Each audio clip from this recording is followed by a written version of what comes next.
Hello and welcome to Bihari talks. It's me Trisha Rai. और आज जो हमारे साथ है वो एक डॉक्टर है, वो एक गायनोकोलॉजिस्ट है और वे अपने कार्य के क्षेत्र में गोल्ड मेडल से लेकर पद्मश्री तक प्राप्त कर चुकी है। न जाने कितने घरों में उनके वजह से किलकारियाँ की गूंज उठ चुकी है। हम बात कर रहे हैं मदर ऑफ मदर कही जाने वाली डॉक्टर शांति रॉय की। डॉक्टर शांति रॉय से हम कई सारे टॉपिक्स पे बातचीत करने वाले हैं जो कि आपके लिए बहुत इंफॉर्मेटिव है। तो आप हमारे साथ बने रहिए और आइए मिल के इनका स्वागत करते हैं। मैम, आपका बहुत बहुत स्वागत है हमारे शो में। How are you? एकदम ठीक, जी बहुत ठीक। मैम, आपको बहुत बहुत बधाई। आपको अभी जस्ट 2020 में पद्मश्री से नवाजा गया, इसके लिए धन्यवाद, धन्यवाद। जिनको नहीं पता उन्हें मैं बता दूं कि पद्मश्री क्या होता है। It's a kind of award जो कि हमारे गवर्नमेंट की तरफ से दी जाती है। ये उन लोगों को दी जाती है जो अपने क्षेत्र में बेस्ट होते हैं, व लोगों की विशिष्ट सेवा करते हैं। ये अवार्ड हमारे राष्ट्रपति द्वारा दी जाती है। मैम, कैसा फील हुआ था उस टाइम ये अवार्ड आपको जब दिया जा रहा था? लाइक कैसा मोमेंट था, कितना प्राउड मोमेंट था वो? बहुत प्राउड मोमेंट था क्योंकि पद्मश्री या पद्म भूषण या पद्म विभूषण ये जो अवार्ड्स हैं वो सर्वोच्च नागरिक पुरस्कार हैं जो कि सरकार उन लोगों को केवल देती है जिनको देश का वो सर्वोच्च नागरिक समझती है। तो अपने को सर्वोच्च नागरिक की कैटेगरी में गिने जाना और सरकार के द्वारा पहचाने जाना यह एक बहुत बड़ी बात है और बहुत ऑनर्ड फील हुआ। मैम, क्योंकि आप एक गायनोकोलॉजिस्ट है, आप एक डॉक्टर है, आप जब पेशेंट का ट्रीटमेंट करती है तो एज अ मदर ट्रीट करती है और as a doctor? As a doctor, लेकिन मदरली पुट रहता है उसमें थोड़ा, लेकिन एज ए डॉक्टर ही ट्रीट करते हैं। ओके। हम आपसे कुछ आपकी पर्सनल लाइफ के बारे में बाद में डिस्कस करेंगे। पहले जो वुमेन्स को होने वाली कुछ प्रॉब्लम्स है उस पर हम डिस्कस करते हैं। एकदम बेसिक सेट जाएंगे। ठीक। सबसे पहला चीज़ कि जो लड़कियों में पीरियड्स आता है, पीरियड्स आने का सही उम्र क्या है, कि कौन सी उम्र में उसका पीरियड्स आ जाना चाहिए? देखिए, पीरियड आने का जो उम्र है ना वो धीरे धीरे ज़माने के साथ घटता जा रहा है। पहले जब हम लोग बच्चे थे तो उस समय 14 वर्ष वगैरह में लड़कियों को पीरियड आया करता था। उसके बाद धीरे धीरे वो 13 हुआ, फिर 12 हुआ और अब तो आजकल लड़कियों को 10 साल की उम्र में पीरियड आना शुरू हो गया है। तो हो सकता है कि इसमें बहुत कुछ इन्वायरमेंट की बात हो या खान-पान की बात हो। अभी बहुत अच्छी तरह से इन्वेस्टिगेट नहीं हो पाया, लेकिन धीरे-धीरे अब उसकी उम्र घटते जा रही है और अब अधिकतर बच्चों को 10 से 11 वर्ष की उम्र में ही पीरियड्स स्टार्ट हो जाते हैं। लेकिन अगर 13 वर्ष की उम्र तक अभी आजकल के युग में मासिक नहीं होता है, तो उसके पेरेंट्स या उसके घर वाले थोड़ी परेशानी अनुभव करते हैं कि क्यों नहीं हुआ। तो 14 वर्ष तक तो हम लोग प्रतीक्षा कर सकते हैं। अगर उस समय तक मासिक नहीं हुआ, तो ज़रूर डॉक्टर से मिलना चाहिए और देखना चाहिए कि कुछ विशेष कारण तो नहीं है, तब उसके अनुसार उसका आगे मैनेजमेंट होता है। तो 14 वर्ष तक ज़रूर हो जाना चाहिए और 13 वर्ष तक कुछ शारीरिक डेवलपमेंट जैसे ब्रेस्ट का डेवलपमेंट और काँख में या प्यूबिक एरिया में थोड़े-थोड़े बाल का आना, ये सब शुरू हो जाना चाहिए। अच्छा, अगर किसी को एक बारी पीरियड्स आ गया तो उसको कैसा लाइफस्टाइल, कैसा डाइट रखना चाहिए कि जो हमारा पीरियड है वो रेगुलरली आए? 28 डेज़ का हमारा रेगुलरली आता है वो आए। और अगर वो पीरियड्स 28 डेज़ में ना आकर 30 और 40 डेज़ में आ रहा, तो क्या ये प्रॉब्लम वाली बात है? शुरू में जब लड़कियों को पीरियड स्टार्ट होता है, तो ज़रूरी नहीं कि एकदम बिल्कुल समय पे ही आए, थोड़ा रुक कर के भी आ सकता है शुरू में। और 28 डे ठीक है, लेकिन 28 प्लस माइनस 7 डेज़ होता है। यानी कि अगर 2-4 दिन पहले भी आता है, तो नॉर्मल हुआ, 2-4 दिन बाद भी आता है तो नॉर्मल हुआ। उसके लिए कोई घबराने की बात नहीं है। लेकिन हाँ, अगर पीरियड्स हमेशा 2 महीने, 3 महीने के अंतर पर आता हो, तो फिर ज़रूर डॉक्टर से मिलना चाहिए और देखनी चाहिए कि क्यों इतनी-इतनी देर से पीरियड्स आ रहे हैं। और दूसरी बात कि ये बहुत ज़रूरी है कि पीरियड जो शुरू होता है, शुरू होने की जो उम्र है, उसके पहले ही उसकी माँ या उसकी बड़ी बहन या उसके घर में भाभी हो तो वो उस लड़की को थोड़ा बहुत पहले से बताना शुरू करे कि पीरियड्स क्या होता है, क्यों होता है, उसके आने के बाद मतलब क्या-क्या परिवर्तन शरीर में होते हैं और किन-किन सावधानियों की ज़रूरत होती है। तो सबसे अधिक तो ज़रूरी है कि पीरियड के समय स्वच्छता का ध्यान रखा जाए। यानी कि जो पैड्स यूज़ किए जाते हैं, वो स्टेराइल पैड होने चाहिए। बाज़ार में अच्छे-अच्छे पैड्स बिकते हैं। अगर मान लीजिए पैसे की कमी हो और ख़रीदा हुआ पैड लड़कियों को अवेलेबल नहीं हो, नहीं मिल पाए, तो एक कपड़ा भी वो यूज़ कर सकती हैं। लेकिन वो कपड़ा एकदम अच्छे से धुला हुआ हो, धूप-वूप में सुखा के, आयरन करके और साफ़ जगह पे रखा हुआ ऐसे कपड़े को यूज़ करना चाहिए। यूज़ करने के बाद उसको फेंक देना चाहिए। अगर इतनी ही तंगी हो कि नहीं इस कपड़े को दोबारा यूज़ करना है, तो उसको धो के फिर से साफ़ करके, सुखाकर, आयरन करके और अच्छी तरह तह लगा के रख दें और तब उसको यूज़ करें। यानी कि स्वच्छता का बहुत ज़रूरी है स्वच्छता, नहीं तो इन्फेक्शन होगा। बिल्कुल, क्लीन रखना चाहिए कि इन्फेक्शन ना हाँ, लड़कियों को क्या होता है जब ये पीरियड्स के दौरान जब हमारा चल रहा होता है तो ये बहुत ज़्यादा पेनफुल होता है ये सिचुएशन। तो अगर जिसको बहुत ज़्यादा कहीं को तो बहुत ज़्यादा पेन होता है, तो क्या वो पेन रिलीफ मेडिसिन खा सकते हैं? और अगर पेन रिलीफ मेडिसिन कोई ले रहा है, तो क्या ये साइड इफ़ेक्ट करेगा? क्या ये बच्चे कंसीव करने में भी दिक्कतें आ सकती है? और अगर किसी को ये मेडिसिन नहीं लेना, तो इसके लिए घरेलू उपचार क्या हो सकता है? देखिए पीरियड के समय में थोड़ा-सा अनकम्फ़र्टेबल फ़ील करना तो आम बात है। अधिकतर लड़कियों को या स्त्रियों को मासिक के 1-2 रोज़ पहले से हल्का-फुल्का कमर में दर्द और भारीपन महसूस होता है और लेकिन किसी-किसी को पीरियड के रोज़ या उसके 1 रोज़ बाद तक यानी कि 1-2 दिनों तक काफ़ी दर्द होता है और कभी-कभी तो ऐसा भी होता है कि अगर लड़कियाँ स्कूल जा रही हैं, तो उन्हें स्कूल से छुट्टी लेनी पड़ जाती है, इतना अधिक दर्द होता है। या महिलाएँ अगर काम कर रही हैं, तो उन्हें अपने काम से भी अवकाश लेना पड़ जाता है। तो इन सारी कैटेगरीज़ के इंतज़ाम अलग-अलग हैं। जैसे बहुत हल्का दर्द है, तो उसे समझ लेना चाहिए कि इतना तो बर्दाश्त किया जा सकता है, कोई बात नहीं। लेकिन अगर दर्द इतना ज़्यादा हो कि दर्द की दवा की ज़रूरत पड़े, तो अगर 24 घंटे में 1 टैबलेट या 2 टैबलेट दर्द की लेने से आराम हो जाता है और फिर उसकी ज़रूरत नहीं पड़ती है, तो ये ठीक है। 2 टैबलेट से कोई उसको हानि नहीं पहुँचने वाली है और ना ही उसको भविष्य में बच्चे होने में इस दवा से कोई नुकसान पहुँचने वाला है। 1-2 टैबलेट से कोई नुकसान नहीं पहुँचने वाला है। लेकिन अगर दवा की ज़रूरत 5 रोज़, 7 रोज़, हर महीने लगातार होती हो, तो यह फिर गड़बड़ बात है और ऐसी लड़कियों या महिलाओं को अपनी जाँच करानी आवश्यक है क्योंकि कुछ बीमारियाँ होती हैं जिसमें इतना अधिक दर्द और 2, 4, 5, 7 दिनों तक या पूरे-पूरे महीने तक कभी-कभी होते रह जाता है। जिसमें कि एंडोमेट्रियोसिस है, फाइब्रॉइड है यूट्रस का, एडिनोमायोसिस है। तो इन सब बीमारियों में इस तरह का दर्द होता है कि वो बर्दाश्त भी नहीं होगा और वो प्रोलॉन्ग होगा। तो इतना प्रोलॉन्ग समय तक 4 दिन, 5 दिन तक दर्द की दवाएँ नहीं लेनी चाहिए क्योंकि उतनी दवाएँ लेने से पहली तो हानि है कि पेट में जलन होगा, जलन हो सकता है, in the long run kidney खराब हो सकती है।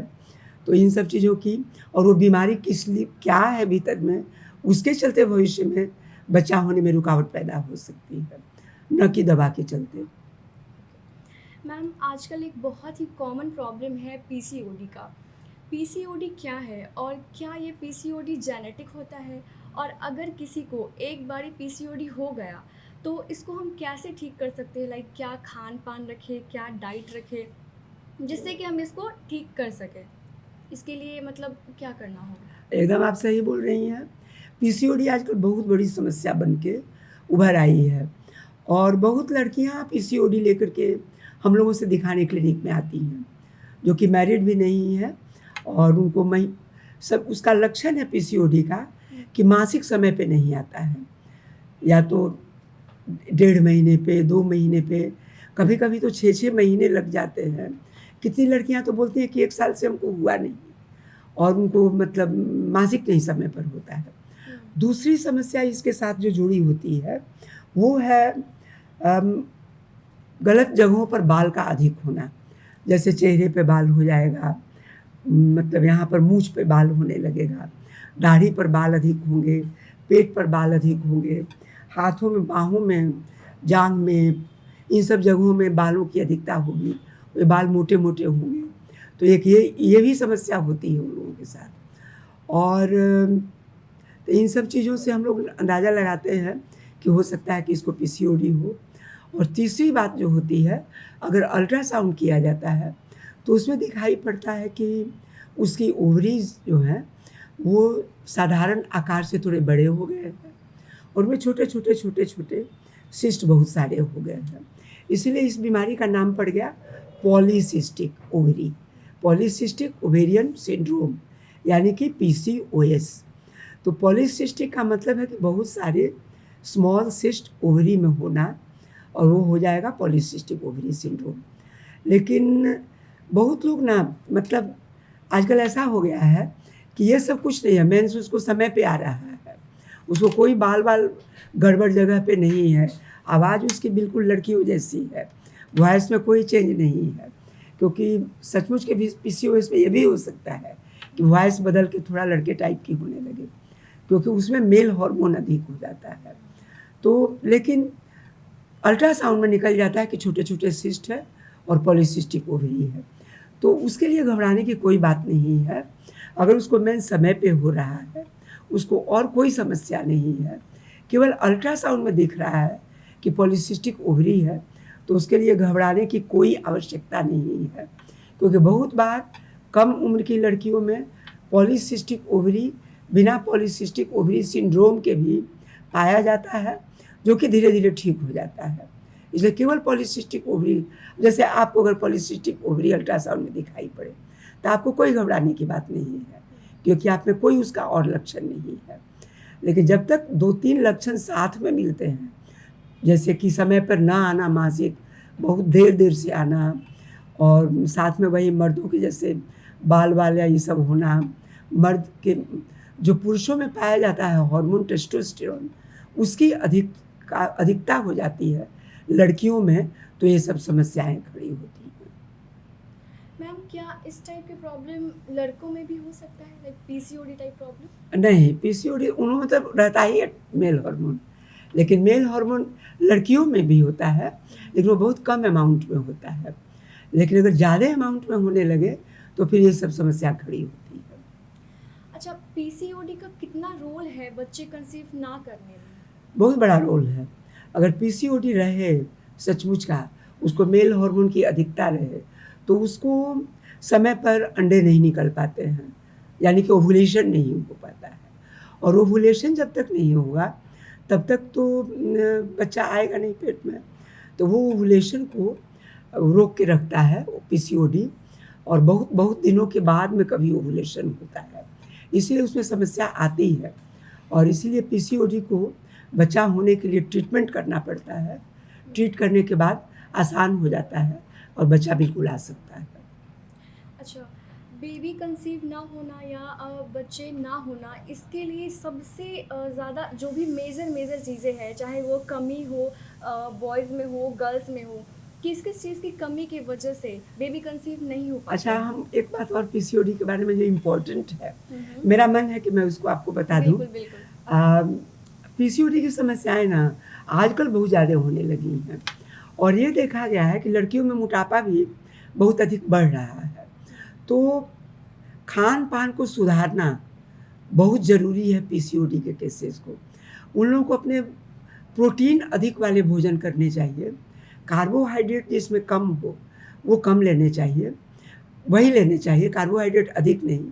जैसे मैदा के सामान, बाज़ार के सामान, बर्गर, पिज़्ज़ा, इन सब चीज़ों से परहेज़ रखना चाहिए। बहुत अधिक मीठा, चीनी, चॉकलेट्स, केक्स, इन सब का उपयोग नहीं करना चाहिए।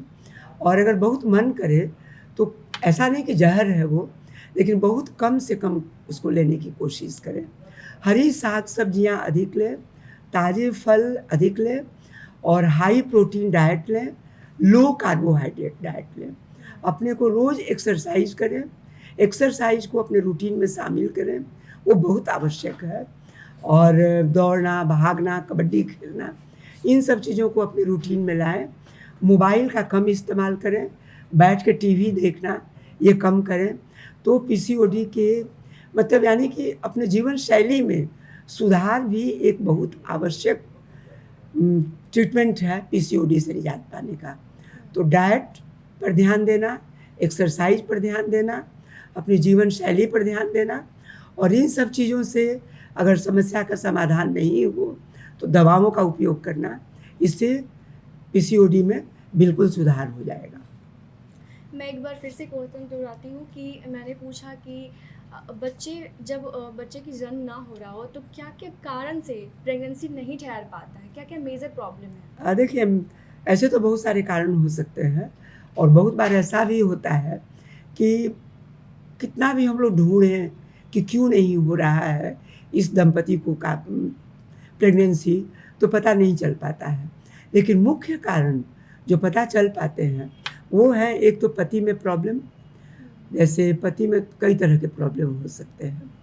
ये तो हो सकता है कि उनको मतलब सेक्स संबंधी प्रॉब्लम हो, नपुंसकता हो उसमें, या वो बहुत अधिक अपने को योग्य नहीं पाते हो सेक्स करने के लिए, या सब कुछ सही रहने के बावजूद हो सकता है कि उनके सेमिनल फ्लूइड में स्पर्म नहीं आता हो, या स्पर्म्स जिनसे बच्चा ठहरता है वो अगर आते भी हैं तो बहुत कम संख्या में रहते हैं, या जितना उनमें चाल होनी चाहिए, जितनी उसमें मोटिलिटी होनी चाहिए वो नहीं हो। तो इस तरह से पुरुषों में भी काफ़ी मतलब 1/3 के स्टेज में जो बच्चा नहीं हो पाता है, उसमें हम लोग पाते हैं कि पुरुषों में समस्या है, और ये समस्या दिनों दिन बढ़ते जा रही है। पुरुषों में मतलब स्पर्म कम होने की समस्या दिनों दिन बढ़ती जा रही है। तो एक ये समस्या है प्रमुख। दूसरी समस्या है महिला में कि या हो सकता है कि उसके फैलोपियन ट्यूब्स जहाँ पर बच्चा ठहरता है वो ट्यूब उसके बंद हो गए हों, बंद हो चुके हों। ये बंद होने का कारण अधिकांशतः इन्फेक्शन होता है, और इन्फेक्शन अगर मासिक धर्म के समय स्वच्छता का ख्याल नहीं किया गया तो उसके चलते हो सकता है। अगर मतलब पुरुष के चरित्र में कोई गड़बड़ी हो उसके चलते भी हो सकता है किसी तरह के इन्फेक्शन से। और कभी कभी टीबी के चलते, हम लोग के यहाँ टीबी बहुत कॉमन है, तो टीबी भी कभी कभी जननांगों में होता है, जो कि कोई लक्षण नहीं होता उसमें, उस स्त्री को या लड़की को कोई तकलीफ नहीं होती, फिर भी जननांगों में टीबी हो जाता है और ट्यूब उसके बंद हो जाते हैं। तो इसलिए ट्यूब का बंद हो जाना एक बहुत बड़ी समस्या है जिससे बच्चा होने में प्रॉब्लम आता है। और तीसरी समस्या जो बहुत इम्पॉर्टेंट है वो है कि जो पीसीओडी में होता है कि अंडा नहीं बन पाता है, ओवुलेशन नहीं हो पाता है। तो ओवुलेशन नहीं हो पाना 2 कारण से होता है। एक तो मुख्य कारण ये है कि अंडा है उसके पास, बहुत सारे अंडे हैं उसके ओवरी में, लेकिन वो निकल नहीं पा रहे हैं, जैसे कि पीसीओडी में होता है। और दूसरा कारण होता है कि अंडा है ही नहीं उसके पास, या तो जन्मजात नहीं है, या उसको किसी कारण से ओवेरियन फेलियर हो गया, रेडियम का ट्रीटमेंट हुआ उसके चलते, या कैंसर का इलाज हुआ उसके चलते, या किसी कारण से ओवरी का ऑपरेशन हो गया उसके चलते उसको अंडा है ही नहीं उसके पास में उस लड़की के, तो उसको भी अंडा नहीं बन पाएगा। तो इस तरह से 3 मुख्य कारण है। एक तो पति में स्पर्म की कमी, दूसरी है ट्यूब का बंद हो जाना, और तीसरी है अंडा न बन पाना, एग्स नहीं बन पाना, स्त्री में ओवम का नहीं होना। ये 3 मुख्य कारण हैं बच्चा नहीं होने के। मैम, अगर किसी को नेचुरली प्रोसेस से बेबी नहीं हो रहा तो क्या वे आईवीएफ और इक्सी का हेल्प ले सकता है, और अगर इसका हेल्प ले सकता है तो ये कितना % सेफ है? देखिए, अगर पति में प्रॉब्लम है, पति में अगर प्रॉब्लम है तो उसके लिए आईवीएफ करना कोई ज़रूरी भी नहीं है। उसको आईयूआई से बच्चा हो सकता है। आईयूआई में होता है कि स्पर्म बैंक में स्पर्म अवेलेबल होते हैं, जो अच्छे स्पर्म होते हैं, और जिनको टेस्ट करके जो पुरुष स्वस्थ हो, किसी तरह की उसको बीमारी नहीं हो, जेनेटिकली नॉर्मल हो, वैसे पुरुष के स्पर्म्स को स्पर्म बैंक में स्टोर करके रखा जाता है।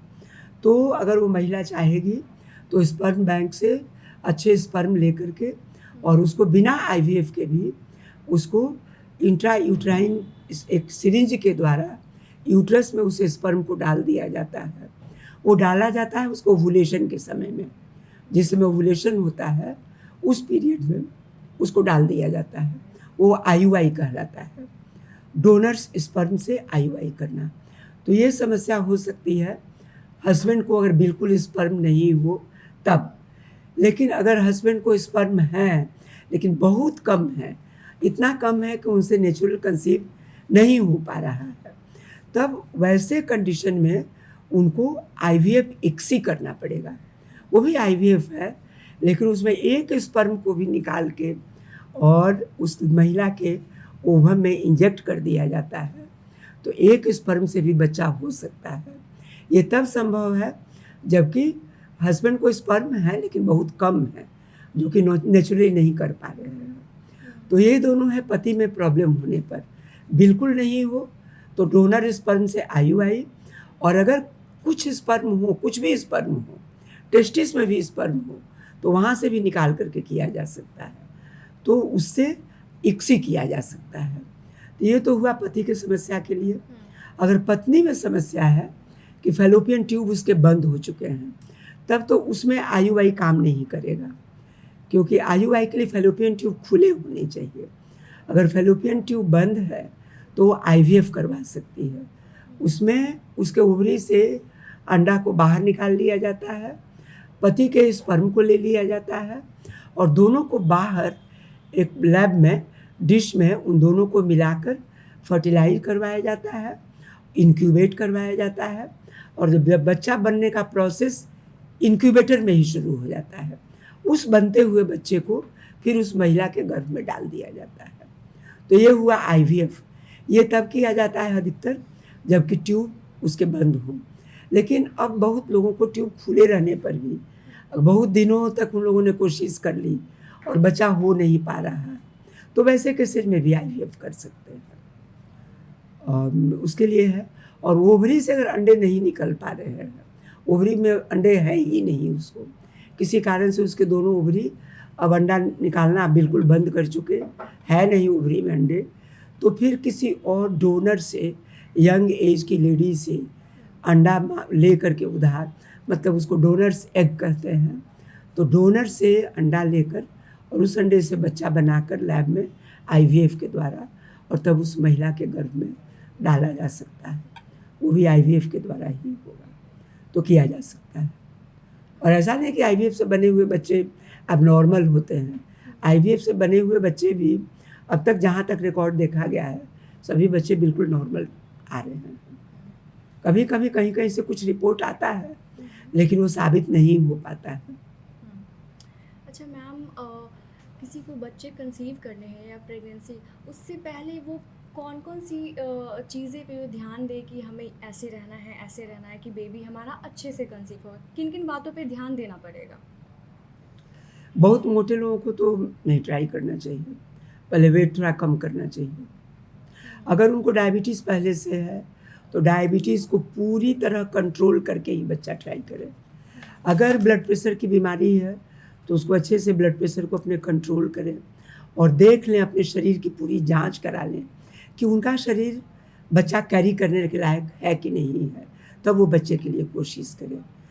अगर उस महिला को पहले से मिर्गी का दौरा आ रहा हो तो मिर्गी का दौरा अगर 2 साल तक बंद हो तभी वो बच्चे के लिए ट्राई करे, और बच्चा ट्राई करने के पहले अपने डॉक्टर से मिल ले कि उसको मतलब कौन सी दवा सेफ़ रहेगी प्रेगनेंसी के दौरान, क्योंकि सभी दवाइयाँ प्रेगनेंसी के दौरान सेफ़ नहीं होती हैं।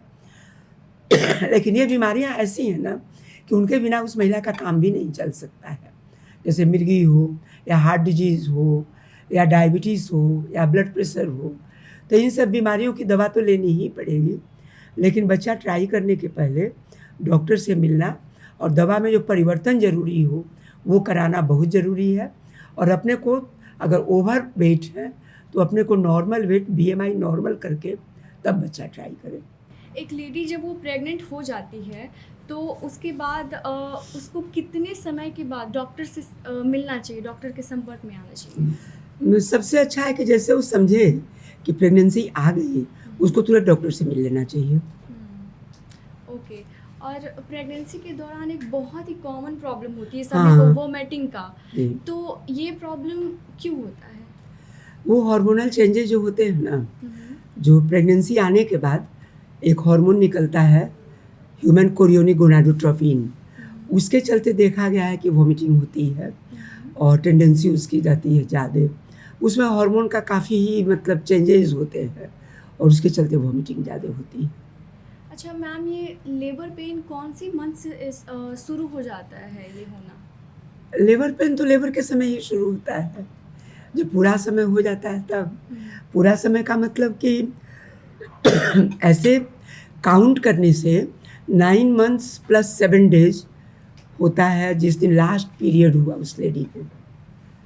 मतलब लास्ट पीरियड का जो फर्स्ट डे है, मान लीजिए किसी लेडी को 1 जनवरी को पीरियड हुआ, उस दिन शुरू हुआ था, उसके बाद से पीरियड उसको नहीं हुआ, तो उसका डेट पड़ेगा 1 जनवरी में 7 डेज जोड़िए तो 8th हो गया, और जनवरी में 9 मंथ्स जोड़िए तो अक्टूबर हो गया, तो उसका एक्सपेक्टेड डेट पड़ेगा 8th अक्टूबर, है ना।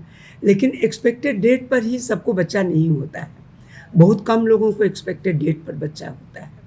बहुत लोगों को उसके 15 रोज़ पहले, 20 रोज़ पहले, अगर 20 रोज़ पहले भी होता है तो उसको हम लोग कहते हैं कि नहीं समय पे ही बच्चा हुआ। लेकिन 20 रोज़ से भी पहले अगर हो गया डेट से, तब उसको कहते हैं कि प्रीमैच्योर डिलीवरी हुई। लेकिन लेबर पेन का मतलब कि जब बच्चा होने वाला दर्द शुरू हो तब वो लेबर पेन कहलाएगा, और वो उसी समय शुरू होता है जब लेबर में महिला जा रही होती है।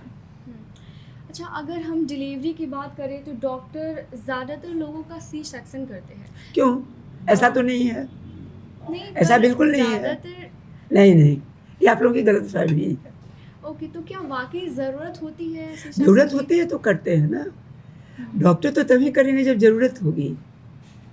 डॉक्टर पढ़े हैं, समझते हैं, वो देख रहे हैं कि बच्चा डेंजर में है, या माँ एकदम उसको, अधिकतर तो ये भी होता है कि माँ ही बर्दाश्त करना एकदम नहीं, अब हमसे बिल्कुल नहीं होगा, एकदम उछलने लगती है कि नहीं हम बिल्कुल नहीं कर पाएंगे, हमसे नहीं हो पा रहा है। तभी भी डॉक्टर, अधिकतर डॉक्टर हमने जहाँ तक देखा है, डॉक्टर उसको समझाते हैं कि नहीं बेटा तो हो जाएगा, तुम आराम से रहो, आराम से रहो।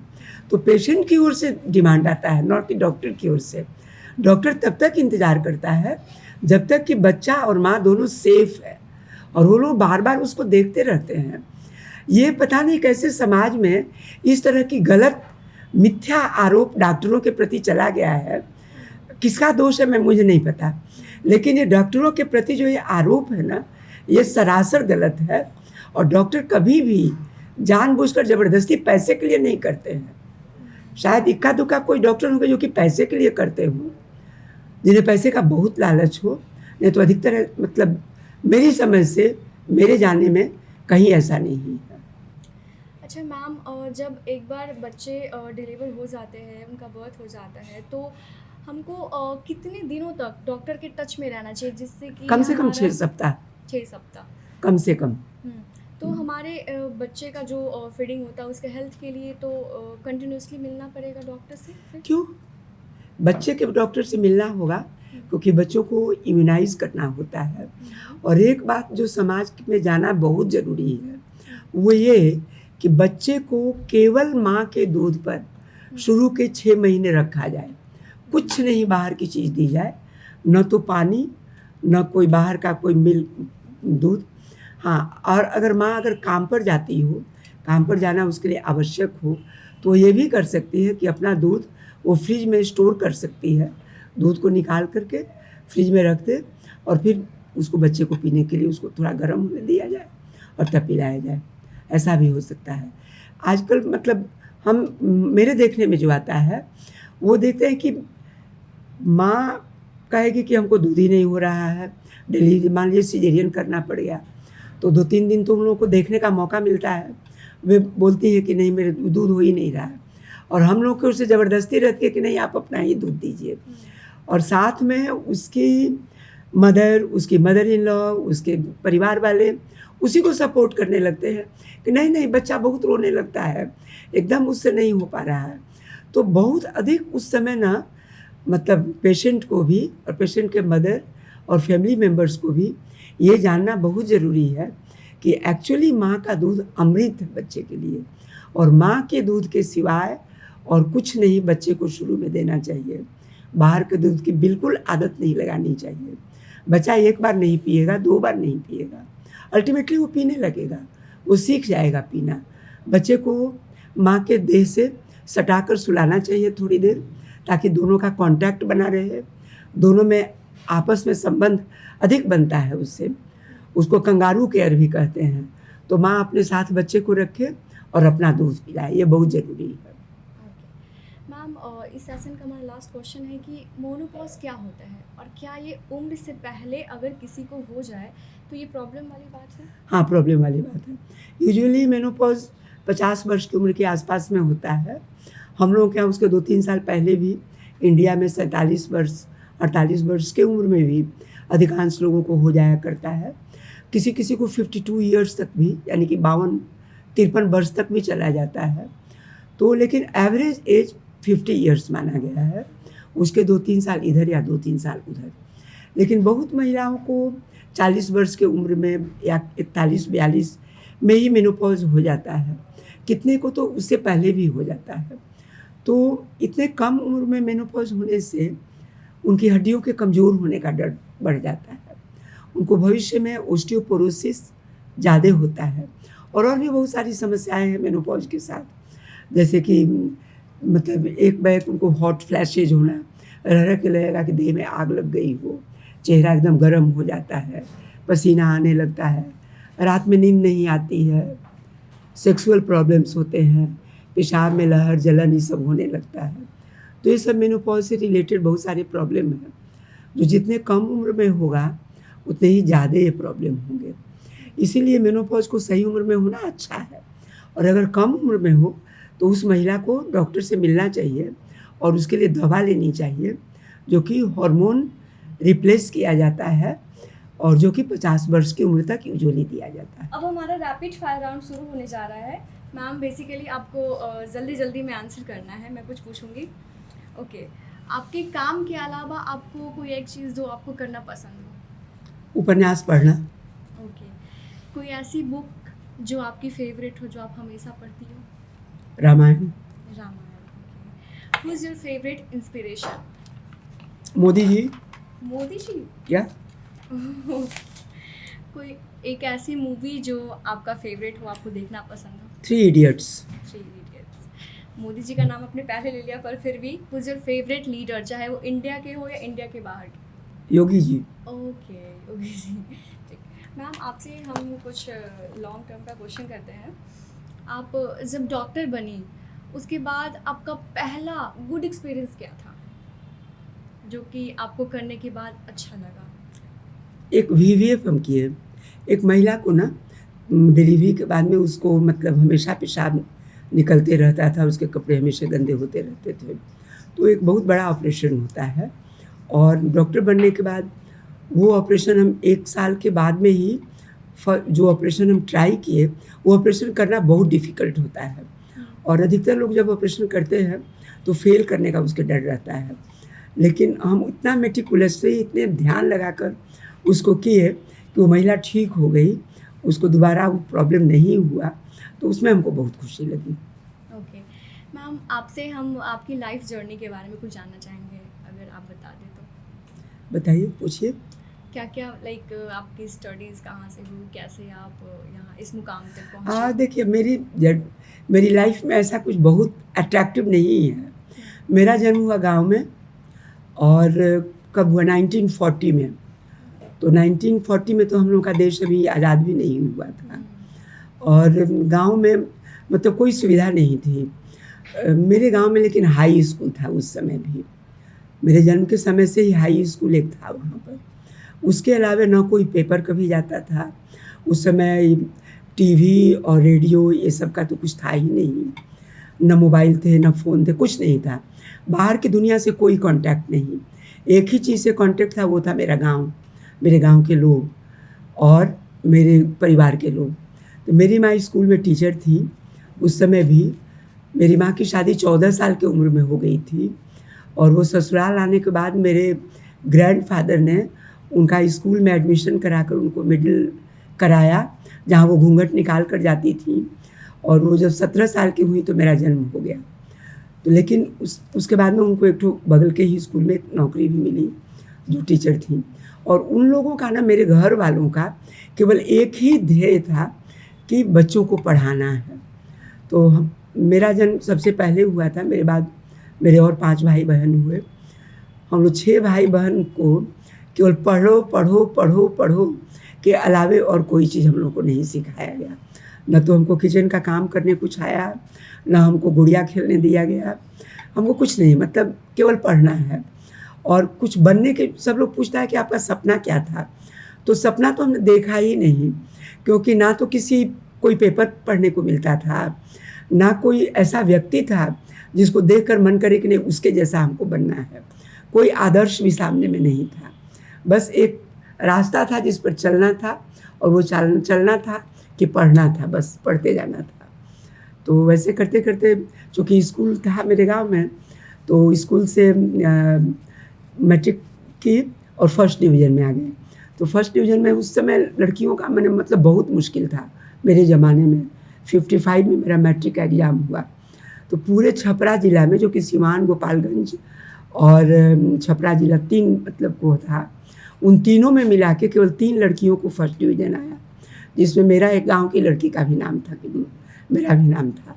तो इससे और भी प्रोत्साहन मिला कि मतलब पढ़ने में अच्छा करने के चलते। फिर आईएससी मेरा हुआ, एलएस कॉलेज मुजफ्फरपुर से। तो आईएससी में उस ज़माने में तो शायद किसी को फर्स्ट डिवीज़न आता था, लेकिन चूँकि पढ़ना ही केवल हमने जाना ही था और कुछ नहीं, तो उसमें भी मेरे को फर्स्ट डिवीज़न आया। उसके बाद में उसी समय मेडिकल का एंट्रेंस टेस्ट था, और मेडिकल में एंट्रेंस पाना मतलब कब हुआ एंट्रेंस टेस्ट? ये सब मेरे ग्रैंडफादर फॉर्म उर्म लाते थे, हमसे साइन करवाए और फॉर्म जमा किए। हमको एक दिन बोला गया कि पटना चलना है तुमको एग्ज़ाम देने के लिए। तो हम तो कुछ तैयारी भी उसके लिए मेरी नहीं थी, लेकिन फिर भी मैं आई और इम्तहान में बैठी तो उसमें भी लड़कियों में मेरा फर्स्ट पोजीशन आया। तो इस तरह से, चूँकि पढ़ना ही केवल काम ही था, इसलिए पढ़ाई में हमेशा अव्वल आते रही। और फिर मेडिकल कॉलेज में ही, पटना मेडिकल कॉलेज में एडमिशन हुआ। तो यहाँ भी जो फाइनल मेरे एग्ज़ाम हुए 62 में, तो उसमें भी मैं फर्स्ट आई पूरे मतलब अपने बैच में, और मुझे गोल्ड मेडल, ऑनर्स ये सब मिला, ढेर सारे। तो वो सब कहानी ख़त्म हुई, उसी समय शादी हो गई। उसके बाद फिर दूसरी ज़िंदगी शुरू हो गई, और फिर तब हमने दुनिया में कदम रखा, और दुनिया में मतलब बस अपनी लाइफ में आगे बढ़ती गई। मैम, आपका बहुत बहुत धन्यवाद, आप हमारे शो में आई और आपसे मिलके बहुत मज़ा आया। सच्ची, इतना हम लोगों ने इतनी बातचीत करी है, बहुत मज़ा आया। आपको थैंक यू, हमको बहुत अच्छा लगा, बहुत अच्छा लगा, थैंक यू सो मच। आज जो हमारे साथ थी डॉक्टर शांति रॉय, उनसे बातचीत करके हमें बहुत अच्छा लगा, उनसे बहुत सारी चीज़ सीखने को मिला। आई होप आपको भी बहुत अच्छा लगा होगा, और आप नेक्स्ट एपिसोड में किसे देखना चाहते हैं हमें कमेंट ज़रूर करें। तब तक के लिए बाय बाय।